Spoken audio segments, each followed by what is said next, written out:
Mahigit 1,000 residente na ang inilikas sa barangay Bagong Silangan sa Quezon City.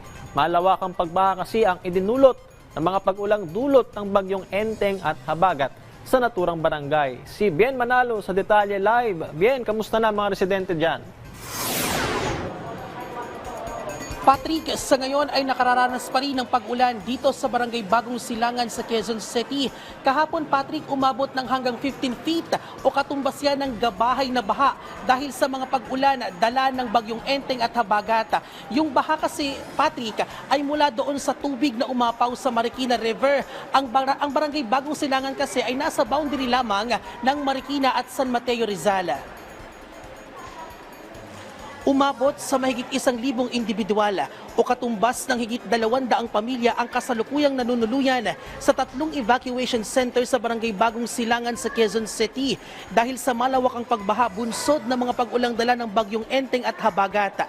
Isa lamang ang barangay Bagong Silangan sa 5 flood-prone area sa lungsod gaya ng Tumana, Rojas District, Apolonio Samson at Doña Imelda. Habang 32 barangay naman ang itinuturing na landslide-prone areas.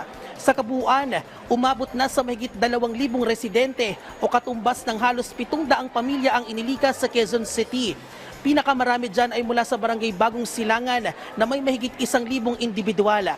Barangay Rojas District na may higit 100 pamilya o higit 300 individual.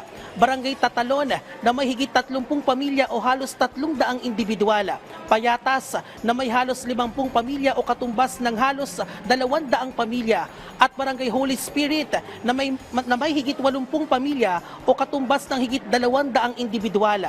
Nagtalaga na rin ng pet holding area ang Quezon City Disaster Risk Reduction and Management Office, katuwang ang City Veterinary Department sa barangay Bagong Silangan bilang pansamantalang tirahan ng alagang hayop ng mga evacuee. Sa ngayon ay nananatili sa 79.95 meter ang level ng tubig sa Lamesa Dam na nasa critical level pa rin. Patrick, ayon sa barangay ay wala namang naiulat na nasawi mula sa pagbaha. Nagpaabot na rin ng tulong ang lokal na pamahalaan para sa mga apektadong residente. At kanina, Patrick, may mga ilan na ring pamilya ang nakita namin na umuwi o bumalik na sa kanilang tahanan. At yan ang pinakahuling sitwasyon dito sa barangay Bagong Silangan sa Quezon City. Balik sa iyo, Patrick. Maraming salamat, Bien Manalo.